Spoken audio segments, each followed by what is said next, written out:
sama seperti Nabi Yeremia, sama seperti ke-12 murid. Banyak orang di paroki ini pernah dipanggil untuk tugas pelayanan itu. Seperti Nabi Yeremia, ada yang berkeberatan, dan keberatannya masuk akal. Merasa tidak mampu, tidak fasih bicara, tidak fasih omong, tidak berpendidikan cukup, tidak punya waktu. Itu biasa keberatan-keberatan yang disampaikan oleh umat yang diminta untuk terlibat di gereja. Sama, Nabi Yeremia juga mengatakan hal yang sama, dan itu masuk akal. Tapi apa yang terjadi? Tuhan bilang, asal engkau mau saja, kekuranganmu akan kulengkapi. Dan itu yang terjadi. 12 murid, sarjanakah mereka? Pendidikan tinggikah mereka? Nelayan Galilea. Mereka hanya hari-hari bergaul dengan perahu, dayung, jala, ikan. Dan Yesus mengambil dari akarnya dan memakai mereka untuk karya besar. Yesus tidak hanya memberikan tugas, dia melengkapi mereka dengan anugerah-anugerah dan kemampuan-kemampuan yang kita dengar dalam Injil dan bacaan pertama tadi. Tuhan tidak sembarang meminta Anda untuk bergabung dalam aktivis gereja ini. Dia tahu kau tidak mampu, dia tahu kau punya kekurangan, dia tahu kau punya kelemahan. Tapi dia memilih engkau, dia akan melengkapi kekuranganmu. Dan ini harus kita pegang, supaya kita tidak lari dari panggilan itu. Saya minta kita untuk melihat beberapa wajah dari kita yang pernah dipanggil untuk melayani. Coba lihat, apakah saya ada di sana? Apakah dia ada di sana? Apa engkau ada di sana? Apa kita ada di sana? Ini wajah lama dua periode yang pertama. Mari kita lihat mereka yang walaupun punya kekurangan, tapi mereka berusaha untuk hadir dan menjawab panggilan itu dengan segala kekurangan dan kelemahannya. Mari kita lihat.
Saya tidak tahu Anda melihat foto itu, reaksi apa. Saya pertama,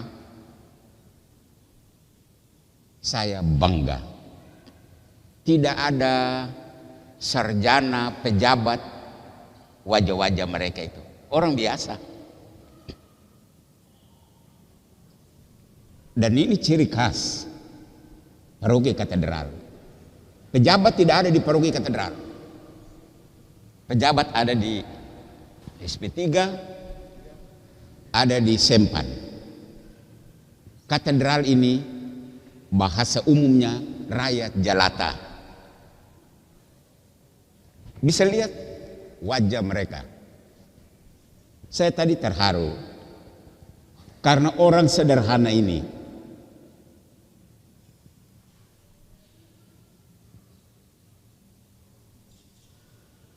mereka menjawab panggilan Tuhan. Saya bertanya kepada Anda ada di sana tadi? Teman kita ada di sana?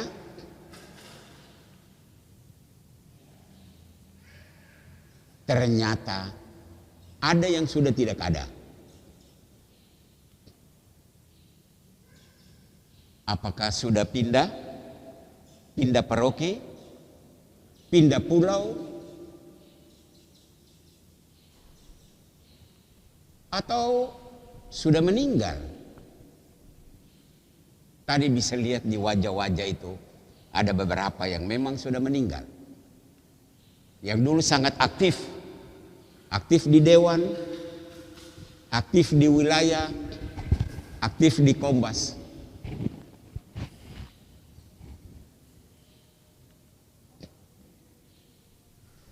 Ada yang masih hidup? Tadi kamu lihat wajahnya, tetapi menghilang begitu saja tanpa kabar berita. Ini juga fakta yang kita temui.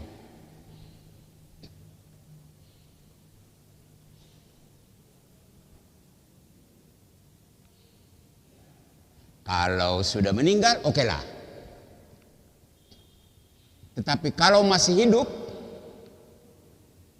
pertanyaannya, mengapa tidak aktif? Mengapa menghilang? Tentu ada sebab. Tidak mungkin tidak ada sebab.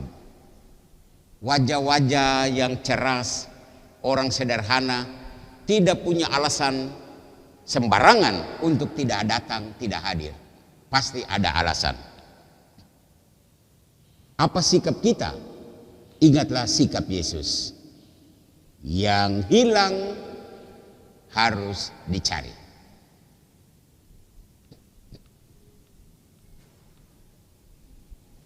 Dalam pertemuan dengan Dewan Harian kami mencoba membahas mengapa ya orang tidak datang, orang tidak aktif. Ada rupa-rupa sebab. Antara lain bisa jadi masalah keluarga dan masalah perkawinan. Karena ada soal, dia tidak berani lagi tampil. Dan itu masalah keluarga, itu masalah perkawinan. Ada karena masalah pekerjaan. Masih ingat furlok besar-besaran?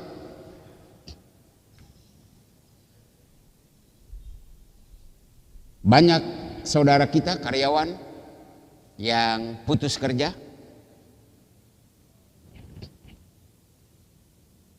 atau sedang mencari-cari tapi tidak dapat-dapat, maka dia mengambil sebuah sikap yang lain. Ada masalah sakit fisik, sakit tubuh yang kita bisa bertemu di rumah sakit dan rumah-rumah di mana mereka dirawat. Tapi ada masalah sakit rohani, sakit mental. Apa itu? Antara lain marah kepada pastor, tidak tahu sebabnya apa, tidak omong juga. Marah kepada pengurus dewan paroki, marah kepada pengurus wilayah, pengurus Kombas. Mutung, mundur, hilang. Dan ada juga yang marah kepada Tuhan. Kenapa nasib saya seperti ini Tuhan? Kenapa Engkau memberikan beban sebesar ini kepada saya? Saya juga mencatat itu dalam buku harian saya. Marah kepada Tuhan. Tuhan.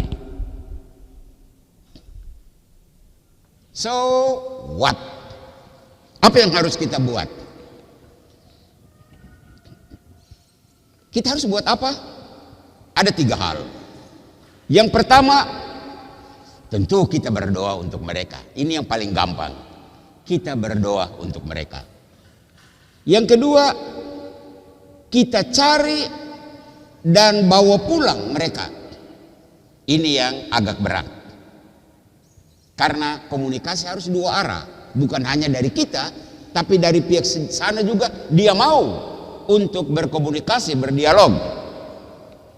Dan yang ketiga, kita yang ada saat ini, kalau bisa kita membekali diri agar kita tidak bermasalah seperti mereka yang hilang itu, ya. Dan salah satu maksud rekoleksi ini adalah itu.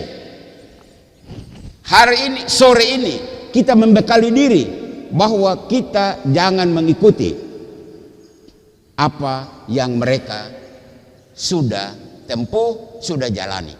Maka kita harus membekali diri dengan pemikiran-pemikiran yang benar, pemahaman-pemahaman yang betul, supaya jangan kita salah langkah. Nah, saya mengajak kita berlutut lagi dan kita berdoa.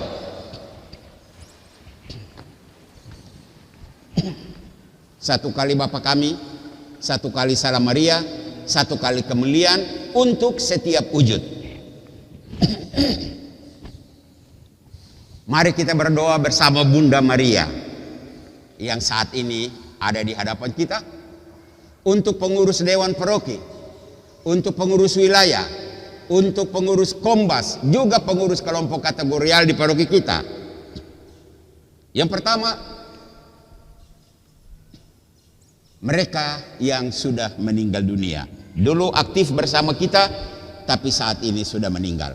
Bapa kami yang ada di surga, dimuliakanlah namamu, datanglah kerajaan, jadilah kehendak-Mu di atas bumi seperti di dalam surga.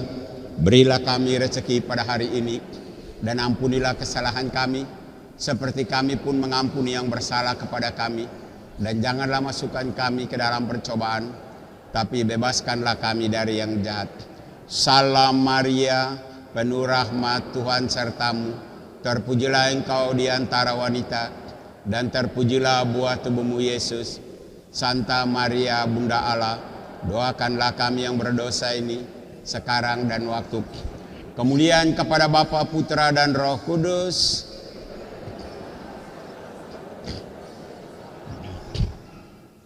Yang kedua, kita berdoa untuk mereka, teman-teman kita, pengurus dewan, wilayah, Kombas, kategorial yang saat ini sedang sakit. Bapa kami yang ada di surga, dimuliakanlah namamu, datanglah kerajaan, jadilah kehendak-Mu di atas bumi seperti di dalam surga. Berilah kami rezeki pada hari ini, dan ampunilah kesalahan kami seperti kami pun mengampuni yang bersalah kepada kami. Dan janganlah masukkan kami ke dalam pencobaan, tetapi bebaskanlah kami dari yang jahat. Amin. Salam Maria, penuh rahmat, Tuhan sertamu. Terpujilah engkau di antara wanita, dan terpujilah buah tubuhmu Yesus. Santa Maria, Bunda Allah, doakanlah kami yang berdosa ini, sekarang dan waktu kami. Kemuliaan kepada Bapa, Putra, dan Roh Kudus, seperti pada permulaan, sekarang, selalu, sepanjang segala. Yang ketiga, kita berdoa untuk teman-teman kita, pengurus Dewan Paroki Wilayah Kombas, pengurus kelompok kategorial, mereka yang sehat tetapi selalu sibuk dan tidak ada waktu untuk gereja. Bapa kami yang ada di surga, dimuliakanlah namamu, datanglah kerajaan-Mu, jadilah kehendak-Mu di atas bumi seperti di dalam surga. Berilah kami rezeki pada hari ini, dan ampunilah kesalahan kami, seperti kami pun mengampuni yang bersalah kepada kami. Janganlah masukkan kami ke dalam pencobaan, tapi bebaskanlah kami dari yang jahat. Amin. Salam Maria, penuh rahmat, Tuhan sertamu. Terpujilah engkau di antara wanita, dan terpujilah buah tubuhmu Yesus.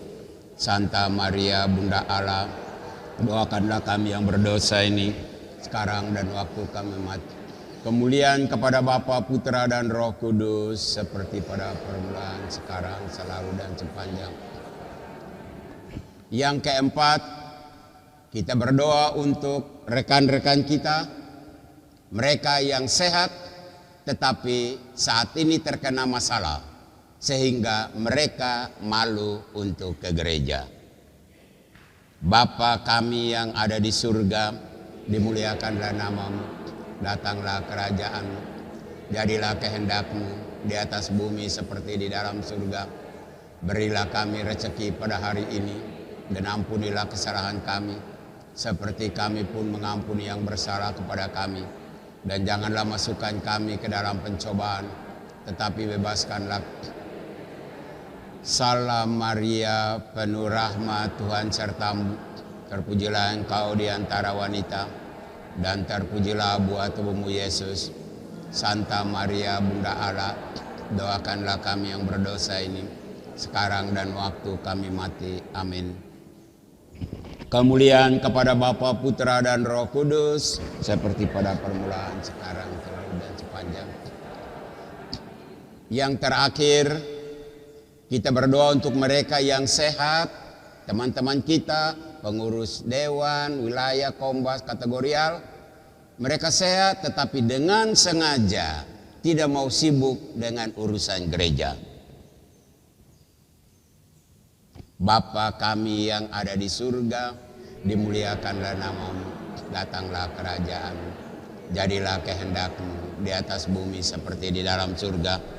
Berilah kami rezeki pada hari ini, dan ampunilah kesalahan kami, seperti kami pun mengampuni yang bersalah kepada kami. Dan janganlah masukkan kami ke dalam pencobaan, tapi bebaskanlah kami dari yang jahat. Salam Maria, penuh rahmat, Tuhan sertamu. Terpujilah engkau di antara wanita, dan terpujilah buah tubuhmu Yesus. Santa Maria, Bunda Allah, doakanlah kami yang berdosa ini, sekarang dan waktu kami mati. Kemuliaan kepada Bapa, Putra, dan Roh Kudus, seperti pada permulaan.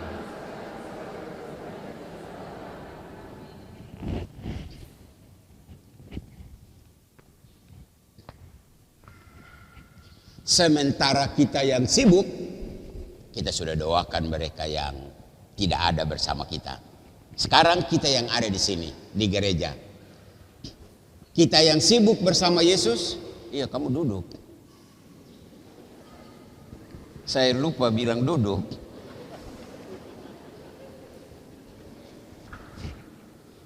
Saya rasa lutut kram, baru saya ingat kamu masih berlutut. Yang masih aktif sampai dengan saat ini, ya ini kita ini, ya, yang datang memenuhi undangan. Marilah kita berjuang untuk memenangkan dunia ini, memenangkan paroki ini, memenangkan umat di wilayah paroki katedral untuk Yesus. Ini tugas kita, tugas yang berat. Banyak orang sudah keluar, banyak orang sudah tidak aktif. Kita yang masih ada ini, mari kita membulatkan tekad untuk memenangkan mereka bagi Yesus. Nah, ada kriteria dasar bagi para aktivis. Pertama, yang ini materi lama, saya ulangi lagi. Kita harus berjiwa misionaris. Tanpa jiwa misionaris, kita akan mengikut mereka yang kita doakan tadi. Spiritualitas sang misionaris adalah pertama, siap sedia kalau diminta, kapanpun dan dimanapun. Ini yang kita laksanakan selama ini, ya. siap sedia. Dan spiritualitas yang kedua, rela berkorban. Korban tenaga, korban waktu, dan korban dana. Tentu kamu kesini untuk rekoleksi sore ini. Pastor tidak kirim uang untuk bayar ojek ke sini atau untuk beli uang bensin kamu ke sini. Tapi dengan sukarela kamu berkorban. Korban dana, korban waktu. Hari ini hari libur. Harusnya kamu rekreasi dengan anak, istri, keluarga.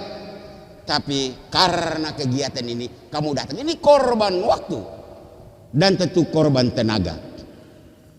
Saya appreciate untuk Dewan Harian yang selalu setiap saat on call. Tiap kali dibutuhkan selalu hadir untuk kita. Dewan Harian itu motor dari paroki ini. Dewan Harian macet, seluruhnya macet. Karena Anda yang menjadi koordinator untuk seluruh kegiatan. Maka terima kasih Dewan Harian, terima kasih semua seksi. Anda yang berjuang luar biasa. Korban tenaga, korban waktu. Kapanpun dan dimanapun siap. Sore ini menjadi bukti bahwa Anda memang punya spiritualitas misionaris itu. Terima kasih banyak untuk itu. Saya ingatkan kembali lagi visi misi Dewan Paroki ini, kita ini, ya. Bersama Kristus kita berkarya menuju kematangan iman. Ini kesepakatan kita periode yang lalu dan kita teruskan di periode Dewan Paroki periode ini. Ini visi. Dan misi kita apa? Membuat seluruh umat paroki lebih dekat pada gereja. Ini penting untuk kita menyusun nanti kita punya kegiatan-kegiatan dalam seksi-seksi. Kegiatan dalam kelompok kategorial, kelompok di wilayah dan kombas. Apapun itu kita berusaha untuk membuat seluruh umat dekat ke gereja. Dengan kata lain, kita berusaha membawa rumah-rumah umat, kantor pekerjaan umat, kebun umat, pasar-pasar yang diusahakan umat, toko, kios, apapun itu. Kita berusaha agar kita membuat mereka itu dalam keseharian itu lebih dekat ke gereja. Kegiatannya apa? Pasti kamu lebih tahu. Kegiatan yang membuat umat supaya dekat ke gereja. Ada banyak dan kita sedang buat saat ini. Sudah melakukannya. Tapi belum sempurna. Yang kedua, membuat anggota timpas, membuat pastoran, membuat gereja lebih dekat pada umat. Dengan kata lain, membawa altar, membawa pastoran lebih dekat ke rumah-rumah umat, ke kantor, kebun. Pokoknya keseharian umat, aktivitas umat, supaya umat itu lebih dekat. Ya, ini misi. Yang ketiga, mengembangkan potensi umat multisegi secara bersama menuju kemandirian. Tadi saya katakan kita di katedral ini orang-orang biasa-biasa saja, ya, bukan pejabat, bukan orang besar, bukan orang kaya. Orang biasa-biasa. Tetapi kita punya kemauan, kehendak yang luar biasa, super, sangat dahsyat. Maka potensi ini yang kita harus kembangkan. Ya, potensi umat multisegi itu. Supaya kita menjadi paroki mandiri. Semakin mandiri, sudah mandiri tapi harus semakin mandiri lagi. Ya, dan terakhir mengembangkan persatuan umat sebagai satu paroki, sebagai satu keuskupan dalam gereja yang universal. Ya, itu kita punya misi yang kita sedang perjuangkan. Kita lanjut. nilai-nilai penunjang visi dan misi. Kita kerja, kita melayani, tetapi ada nilai-nilai yang saya sampaikan ini, kita akan tidak sempurna mencapai hasil. Nilai apa saja itu? Mari kita lihat. Pertama, akuntabilitas. Apa itu akuntabilitas? Menerima tanggung jawab pribadi untuk melaksanakan kewajiban program-program yang kita buat, ya. Terima tanggung jawab pribadi untuk melaksanakan kewajiban itu dan kita setia melaksanakannya, komitmen. Tanpa ini, tanpa akuntabilitas, kita akan gagal. Nah, ada beberapa perilaku penunjang. Perilaku penunjang adalah berani bertanggung jawab secara pribadi. Kita sudah sepakat kegiatan seksi ini, kegiatan kelompok ini, kegiatan Kombas ini. Tetapi kalau tidak ada rasa tanggung jawab, bubar. Maka berani bertanggung jawab secara pribadi, memahami tujuan tugas. Tugasku apa? Ketua wilayah, ketua Kombas, seksi liturgi di Kombas, apa tugasku? Kau pahami dulu tugas itu. Kalau tidak paham, amburadul. Mengutamakan kepentingan bersama dan menyelesaikan tugas hingga tuntas. Jangan setengah-setengah. Itu akuntabilitas. Yang kedua, integritas. Maaf, istilah agak tinggi-tinggi, tapi ini saya ambil dari orang kantor, ya, orang kantor punya pemahaman dan saya coba masukkan di paroki ini. Integritas. Apa itu integritas? Memegang teguh standar etika yang tinggi. Maksudnya jaga komitmen yang tulus, konsisten dalam perbuatan, dan tanpa itu komitmen yang tulus dan konsisten dalam perbuatan melaksanakan seluruh rencana kita, buyar kita. Maka integritas pokok pertama, dan yang kedua saling mempercayai. Tanpa kepercayaan kita juga akan gagal. Nah, ada beberapa perilaku penunjang. Yang pertama, memegang teguh etika kerja. Ini orang-orang kantor semua tahu. Orang-orang profesional tahu apa artinya memegang teguh etika kerja. Bekerja dengan pikiran yang jernih dan sepenuh hati. Pikiran jernih artinya jangan sangka-sangka. Jangan duga-duga. Soal harus dipahami dengan baik dan sepenuh hati. Untuk kita tidak melenceng dalam praduga-praduga. Dan ketiga adalah selalu menepati janji. Janji berkumpul di Kombas jam 7, tidak datang-datang dia. Dikontak, aduh lupa. Nah, model-model lupa. Kalau 50 orang di Kombas lupa, selesai, bubar kan? Habis kita. Integritas, menepati janji. Perkataan dan perbuatan harus selaras. Ya. Omongnya A dan dia bikin B. Itu juga penyebab orang kecewa. Omong doang, omong saja. Ternyata kan tidak. Kekecewaan itu membuat orang tidak akan mau bergabung lagi dengan kelompok ini.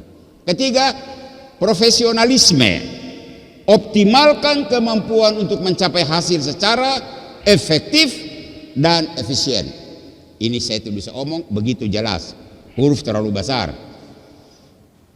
Perilaku penunjang adalah ongoing formation. Artinya kalau bisa kita belajar secara berkelanjutan untuk mengembangkan kemampuan, pengetahuan, dan keterampilan. Kalau bisalah setiap seksi kadang-kadang membuat semacam ya kegiatan-kegiatan pendalaman tentang apa tugas kita. Bila perlu ada rekoleksi, dan kita rekoleksi sebenarnya sore ini antara lain dalam rangka ini ongoing information, supaya kita punya pemahaman itu lebih jauh dan mengerti juga apa yang posisi kita saat ini ada di mana dan kita sekarang berlaku bagaimana. Pahami dan laksanakan tugas secara menyeluruh sama dengan di atas. Berpikir positif tanpa niat-niat tersembunyi. Banyak kali negative thinking yang dimiliki oleh warga kita membuat semuanya jadi rusak. Belum apa-apa sudah negative thinking. Dalam konteks profesionalisme, kalau bisa kita berpikir positif lah sama teman kita, sama atasan kita. Bahwa nanti kita menemukan hal yang tidak beres, itu soal lain. Tapi yang pertama kita diminta adalah positive thinking. Komunikasi yang terbuka, berbagi informasi yang berguna pada waktu yang tepat. WA itu, ya, bagus sekali, hampir kita semua punya. Kalau bisa teruskan berita itu, berita yang berguna. Dan setelah berguna itu, waktunya tepat atau tidak. Banyak kali orang baca terima satu berita, teruskan. Setelah ada yang Bu, itu tidak benar. Oh iya kah? Ya terlambat, dia sudah share 50 orang sudah menerima berita hoax, berita tidak benar. Komunikasi itu penting sekali. Kalau bisa berbagi informasi juga yang berguna lah. Apa yang khusus untuk kita punya kerukunan, ya. Kerukunan mana? Kerukunan Manggarai. Ya khusus Manggarai saja. Yang berguna untuk Manggarai, yang berguna untuk orang Bombay, yang berguna untuk orang Manado, yang berguna untuk orang Purwokerto. Itu saja, dan jangan untuk Purwokerto kau kirim kepada orang Kei. Tidak cocok, tidak pas. Mana ada bahasa Jawa lagi. Astaga. Pertama bikin kita setengah mati untuk delete. Hapus itu kepala pusing. Mana berita tidak benar lagi. Rumit. Pada waktu yang tepat. Masa Paskah dia kirim renungan puasa. Ya. Masa Paskah dia kirim renungan Advent. Astaga. Ini komunikasi yang tidak betul. Pada waktu yang tidak tepat. Perilaku yang menunjang memberi informasi yang benar lah. Memisahkan fakta dan persepsi. Ini penting. Fakta dan persepsi.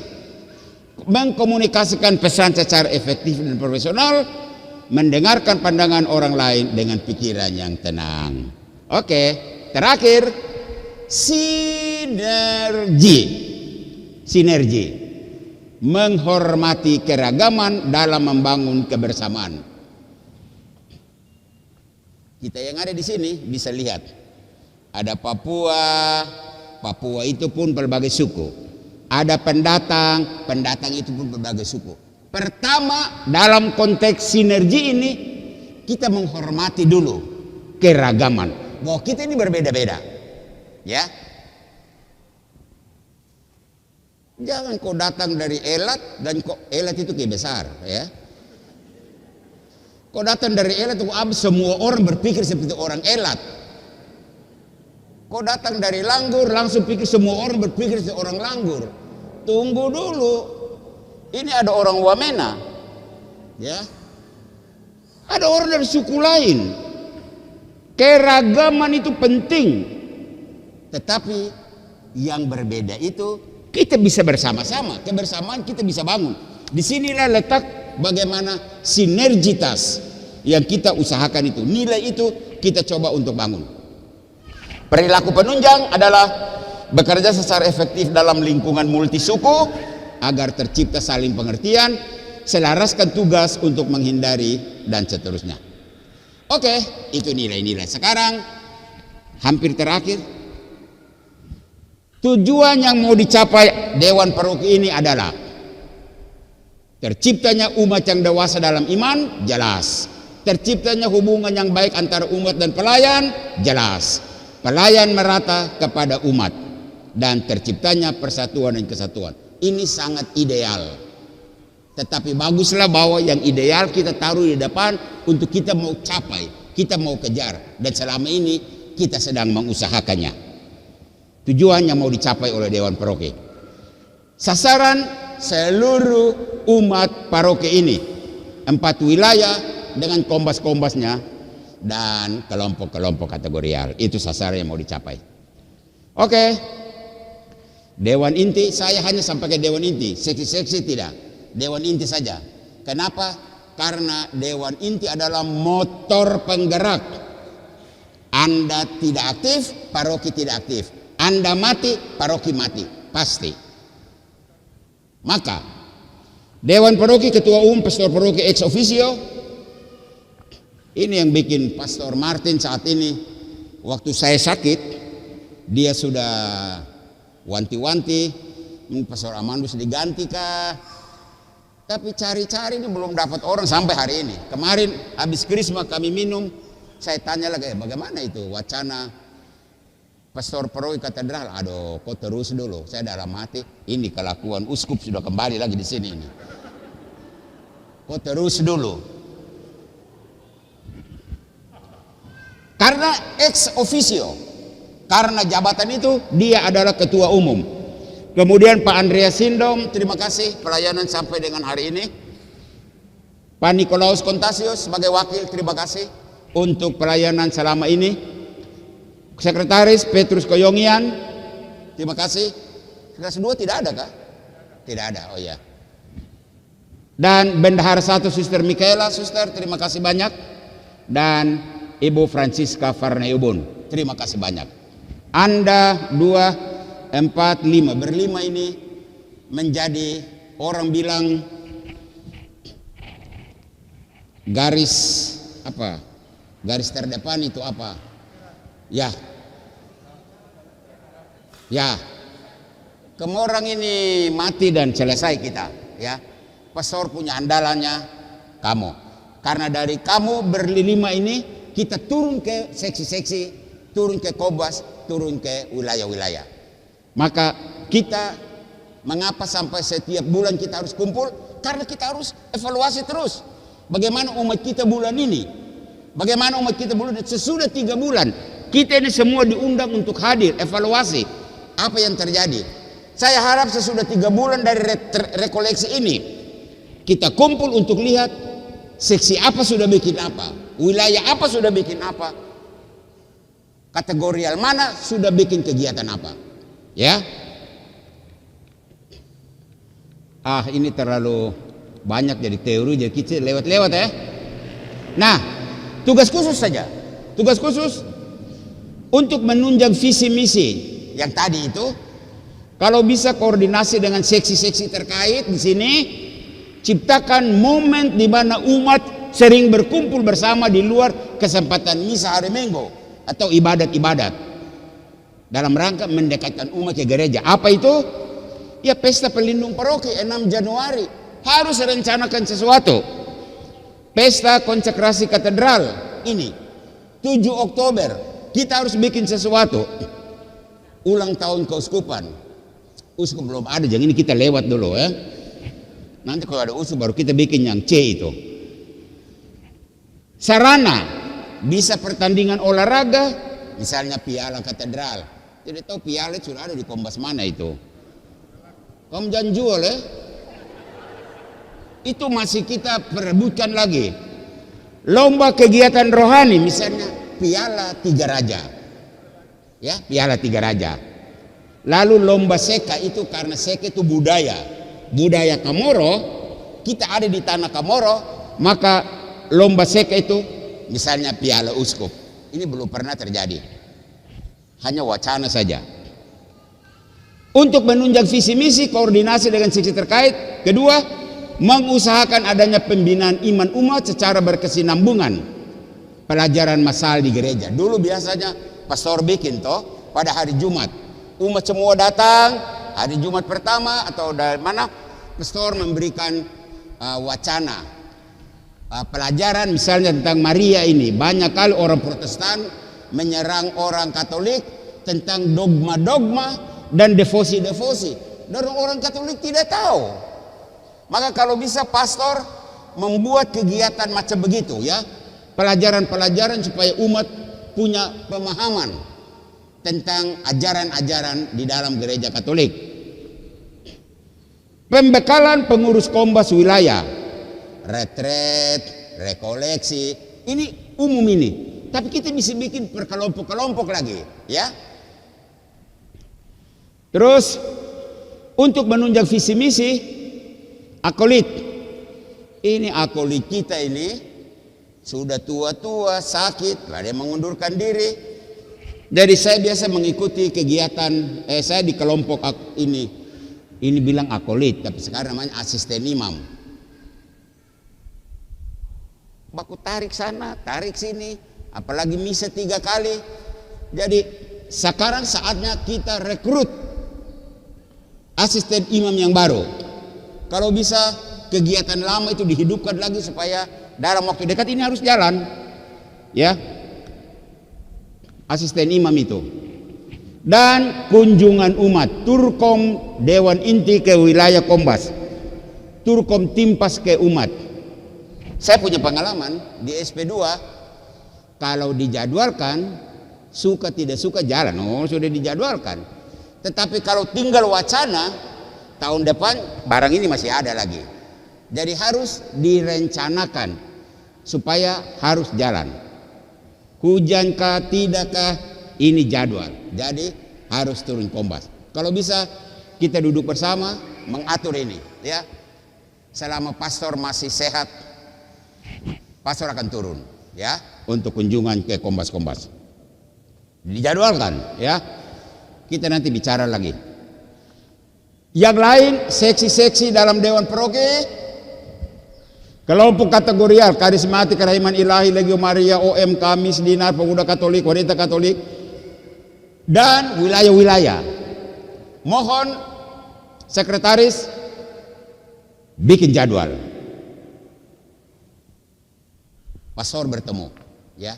Saya ingin hari ini kita diingatkan ada sebuah penyadaran, lalu sebagai follow up adalah pastor mau duduk bersama setiap misalnya hari Senin liturgi, seksi liturgi, katekese, misalnya 4 lah, ya. Kita kumpul bersama, mereka diskusi, 2 di sana, 2 di sini, kumpul bersama. Jangan bicara banyak, nanti tidak bikin apa-apa. Jadi cukup kita sepakat satu kegiatan. Satu kegiatan saja sepanjang tahun ini, tetapi kegiatan itu berkelanjutan dan berimbas pada hidup umat. Semua seksi, tolong bikin jadwal itu. Saya siap.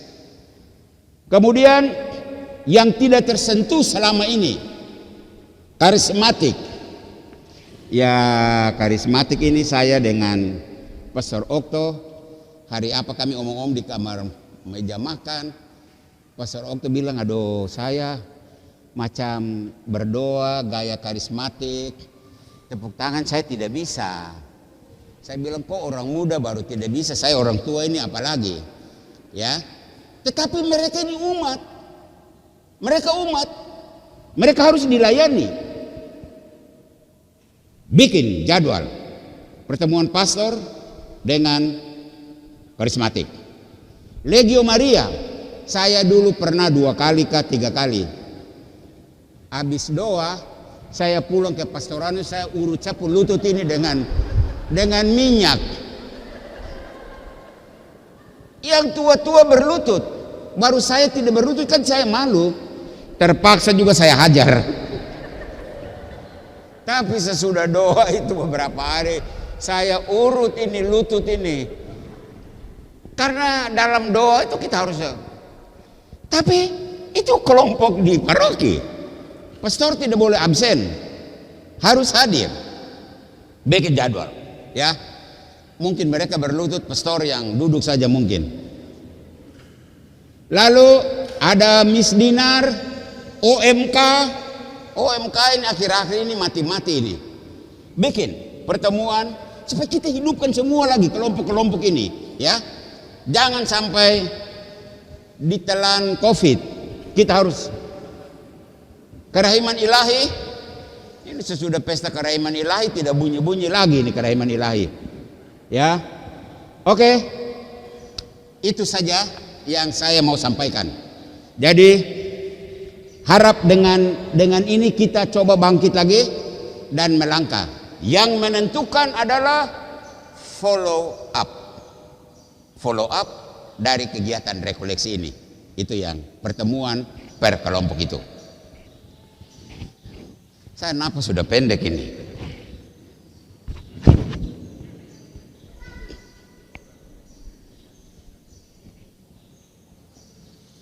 Kita sering mengeluh bahwa kita setengah mati, menderita. Kamu lihat yang tergantung ini, dia lebih setengah mati lagi. Dia lebih menderita lagi. Mari kita membawa seluruh pergumulan kita, seluruh harapan kita, seluruh rencana kita gabungkan dengan Yesus dalam korban salib ini. Kita siapkan diri untuk masuk ke persembahan. Siapkan lagu persembahan.